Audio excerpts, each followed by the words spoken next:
Fala pessoal, bem-vindos ao canal do Syncor TV. Syncor, hoje estamos aqui com o Dr. Robson num evento dedicado para falar da nova lei do seguro. Queria que você já desse as boas-vindas para o pessoal aí do canal. Primeira aparição sua aqui no canal, nosso canal é novo, trazendo informação para os corretores do Mato Grosso do Sul. Que maravilha, pessoal. Sejam bem-vindos, aproveitem esse canal de informação. Nós falávamos agora, informação é muito importante em toda a cadeia de seguros. Então, aproveitem essa oportunidade. E falando do tema do nosso evento aqui, falar sobre a nova lei do seguro de forma simples para a gente começar. Qual é a principal motivação para criar essa lei? Qual foi a motivação do legislador de colocar isso em uma lei positivada, isso escrito? A gente estava falando que estava tudo perdido por aí, né? Sim. Bom, o principal motivo é que nós tínhamos leis, né? O Código Civil, o Código de Defesa do Consumidor, várias normas esparsas, mas nós tínhamos muitas normas que eu costumava chamar de uma coxa de retalhos. Isso tudo precisava ser trazido, positivado, trazido para uma estrutura normativa mais adequada. Isso traz previsibilidade, traz segurança, porque muitos conceitos que eram da jurisprudência foram trazidos para a lei. E o segurador, o corretor, né, nenhuma empresa precisa observar a jurisprudência, mas todas precisam observar a lei. Então, quando eu tenho uma lei que consegue contemplar todos esses aspectos, a gente ganha em previsibilidade e segurança jurídica. Falando de principais mudanças, quais as mudanças mais relevantes que o mercado precisa entender desde já? Falando do mercado como um todo, né, com o cliente, seguradora, mas o que é o mais importante de dezembro para cá? A gente está aí correndo praticamente 60 dias já foram de 2026. A gente está nesse momento, eu diria, de adaptação de dois modelos normativos. Esse momento de divisão de um modelo para o outro, é importante, na verdade, em alguns aspectos. O primeiro deles é entender que a gente vai trabalhar com dois modelos de lei. Um modelo dos contratos celebrados antes da entrada em vigor da lei e outro modelo que vai conviver por pelo menos um ano, os dois modelos, os contratos celebrados a partir do dia 11 de dezembro. Então, isso reflete procedimentos de contratação, endossos, né, alterações contratuais, regulação de sinistros, isso vai impactar em toda a previsão da lei. Então, para que a gente possa efetivamente aplicar a nova lei, são para os negócios celebrados a partir do dia 11. A partir do dia 11. Os contratos anteriores convivem. Então, nós vamos viver um momento de transição, digamos assim, de duas normas, de duas estruturas jurídicas. Isso é importante. O outro ponto que me parece ser fundamental, e eu até brinquei aqui hoje, que é o ponto que amanhã todo mundo tem que lembrar, é o chamado dever de informação. A lei trouxe muitas obrigações para os corretores, né, um nível de profissionalização que passa a ser exigido muito maior, não só dos corretores, como dos seguradores, como dos advogados, como de todos os profissionais envolvidos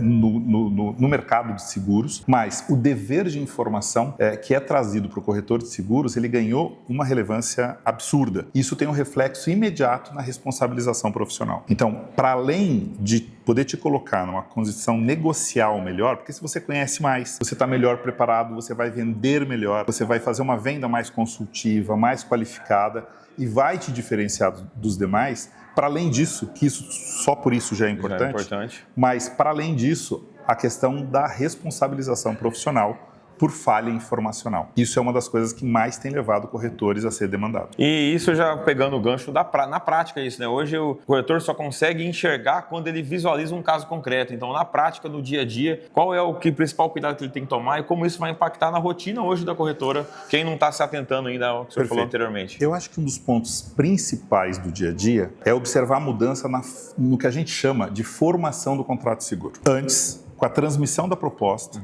havia um entendimento do STJ, um entendimento, portanto, jurisprudencial consolidado, de que havia uma eficácia contratual quando eu transmito a proposta de seguro para a seguradora. Isso, apesar de não ser uma prática administrativa, nos dava algum conforto, alguma segurança jurídica. Agora, essa regra do jogo mudou. Então, agora, quem vai dizer se está coberto ou não é a proposta de seguro. Então, a regra tem que estar melhor esclarecida por cada seguradora nas suas propostas. Por quê? Porque se a seguradora não fizer nenhum ato de aceitação tácita, como, por exemplo, atos de cobrança do prêmio, a apólice não gera efeitos imediatos. Como diz, quem cala não diz nada. Hoje é assim mesmo. Né? Exatamente. Então, e o que o corretor tem que atentar? Então, você falou no dia a dia, amanhã, hoje, o que tem que verificar? Para responder a pergunta mais elementar. Eu tenho cobertura ou não tenho cobertura?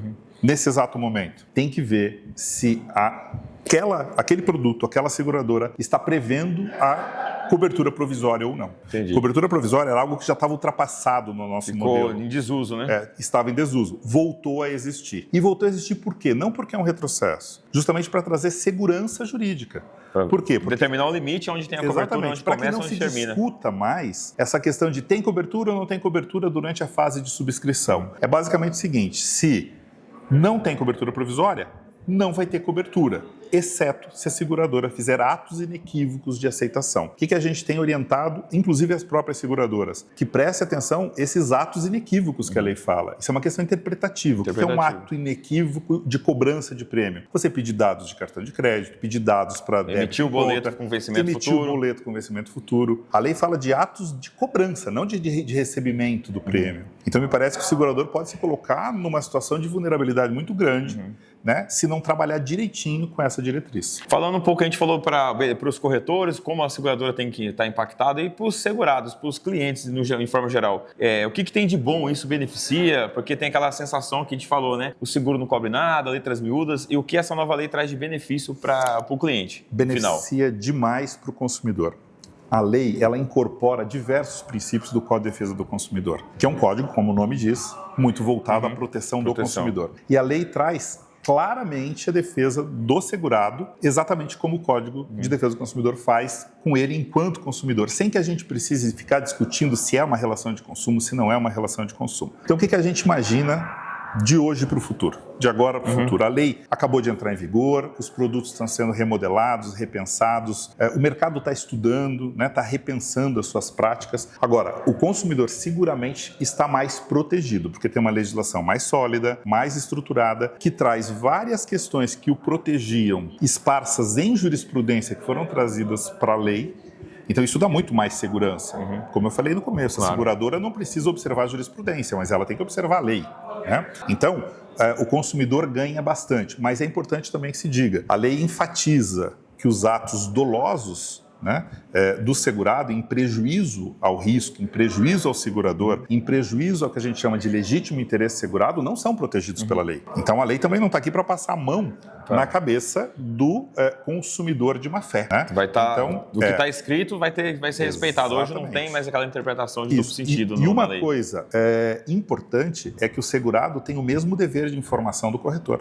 O dever de veracidade, de boa-fé objetiva, de transparência. Ele tem que prestar as informações corretas. Né? Claro que o segurador tem um encargo maior no sentido de captar essas informações. A gente falou muito hoje de cuidados com a proposta e cuidados com o questionário de avaliação de riscos. São duas ferramentas contratuais que os seguradores vão ter que ter muita atenção. E o segurado, claro, prestar informações corretas, informações fidedignas, porque a lei não está também aí para apoiar, né, a má-fé, o dolo. Nesse sentido, não. Legal. Né? Ela amplia o benefício, mas não ultrapassa essa fronteira da ética, da boa-fé objetiva. Interessante. Aqui no MS a gente tem um ditado muito comum: quem chega primeiro bebe água limpa porque tem muitos rios.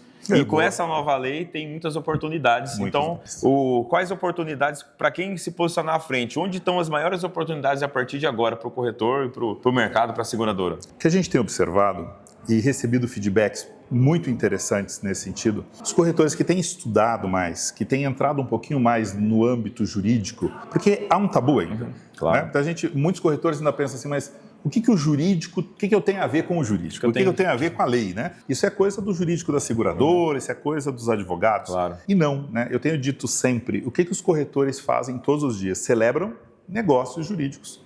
É o dia a dia de vocês, claro. Vocês celebram contratos. Então, o corretor que consegue caminhar melhor nesse cenário normativo, regulatório e, portanto, jurídico, ele consegue vender mais, porque ele faz uma venda mais qualificada. A gente tem visto muitos corretores se destacando em ramos, como, por exemplo, responsabilidade civil, que é um ramo essencialmente jurídico. Totalmente, né? Totalmente, né? Porque qual que é o objeto do seguro de responsabilidade civil, né? É um elemento jurídico, uma demanda judicial. O instituto da responsabilidade civil, né? O objeto não está numa coisa, mas está num ato jurídico, num fato jurídico de responsabilização. Então é muito interessante esse meio e vem crescendo demais no Brasil, e aqui no Mato Grosso do Sul não é diferente. Claro. Vem crescendo demais os seguros de responsabilidade civil profissional e responsabilidade civil geral. Eu apostaria muito nessa linha de seguros, e vocês aqui, claro.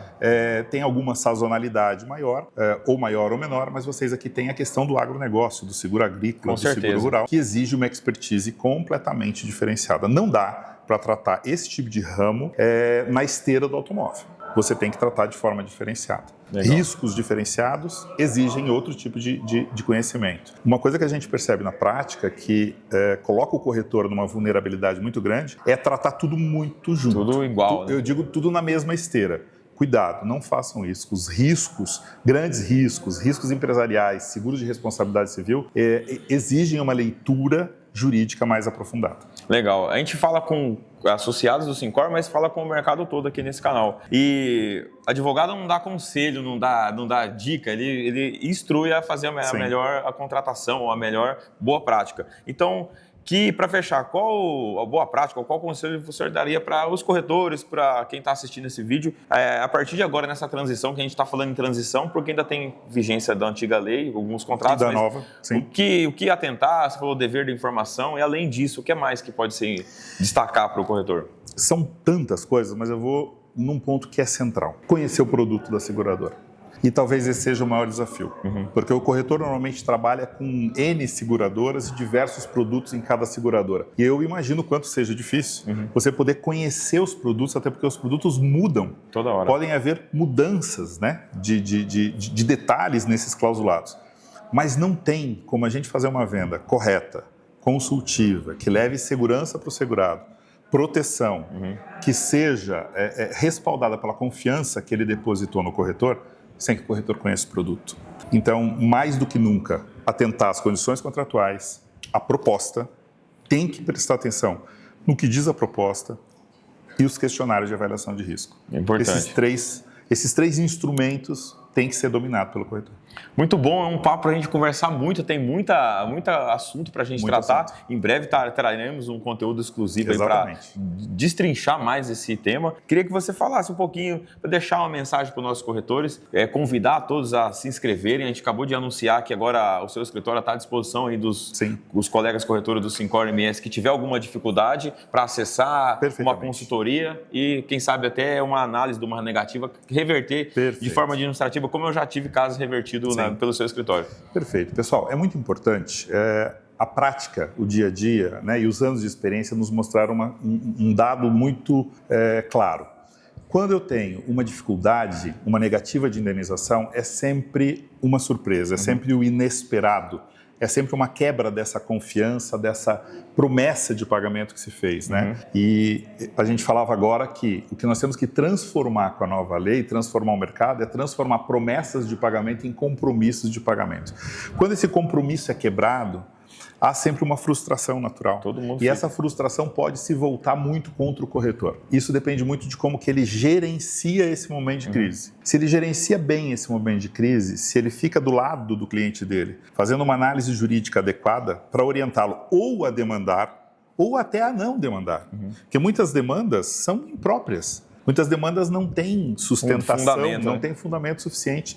E, ao fazê-lo, ele vai aumentar o prejuízo, né? E a frustração e os problemas. Então, quando a gente faz uma análise crítica, criteriosa das negativas de indenização e quando a gente cuida das defesas de segurados que são demandados por terceiros e envolve uma série de temas securitários e de responsabilidade civil, e a gente consegue unir isso com especialização, a gente consegue proteger o patrimônio do segurado e consegue blindar o segurado de uma forma mais adequada do que deixar ele sozinho. Então, a advocacia securitária é muito importante, por isso que a gente está iniciando essa parceria com o Syncor Mato Grosso do Sul, para que os corretores associados ao Syncor possam ter esse conforto. A gente vai trazer mais informações, né, com mais detalhes de como operacionalizar isso, mas desde já eu deixo o escritório à inteira disposição de vocês para consultas. Eu falava agora aqui na palestra. Às vezes você não tem uma dúvida hoje, amanhã você vai amanhecer com uma dúvida, você vai começar a atuar e começar a perceber situações no escritório que vão gerar dúvida. Faço essas consultas nos canais que nós vamos passar, né, essas informações para vocês amanhã por e-mail, para que vocês caminhem com mais segurança, para que vocês celebrem negócios jurídicos de forma mais acertada, para que essa confiança que a gente fala, para que esse compromisso possa se transformar em uma realidade. Porque quem vai transformar o mercado de seguros são os corretores. Esse é o grande legado dos corretores, o grande compromisso dos corretores. A lei não vai mudar nada sozinho, né? Os principais agentes de transformação, sem dúvida nenhuma, no meu entendimento, são os corretores de seguros, porque conseguem traduzir cláusulas, conseguem traduzir negócios, conseguem traduzir todo esse juridiquês e o segurês em confiança para o segurado. Porque o segurado é vulnerável, ele não entende de toda essa linguagem. Com certeza. A maioria são, né? Exceto algumas situações de empresas ou situações muito pontuais em que não exista uma vulnerabilidade informacional, técnica do segurado. Essa vulnerabilidade precisa ser suprida com o conhecimento do corretor. E o corretor só vai ter conhecimento estudando, se preparando e tendo uma boa assessoria jurídica. Muito bom. E o corretor que quiser saber mais, inscreva-se no nosso canal, acompanhe, que a gente vai estar trazendo sempre conteúdos relevantes para o mercado. Agradeço demais, doutor, pela parceria e pelas informações. O nosso lema do Syncor agora é Syncor para todos, então Syncor de todos e para todos, e continuaremos trabalhando para levar informação de qualidade. E é um orgulho ter recebido o convite de vocês e do Sindicato das Seguradoras para estar hoje aqui em Campo Grande, fazendo esse bate-papo tão produtivo aqui com vocês. Tivemos casa cheia, né? Casa cheia. Casa cheia, o pessoal ficou aí mais de 2 horas fazendo uma conversa bastante aprofundada sobre todos esses temas relevantes. Parabéns pela iniciativa, Obrigado. Parabéns pelo canal e parabéns por essa preocupação com o aprimoramento dos corretores. Esse é o caminho correto. É isso. Acompanhe o canal do Syncor MS. Até a próxima. Até a próxima.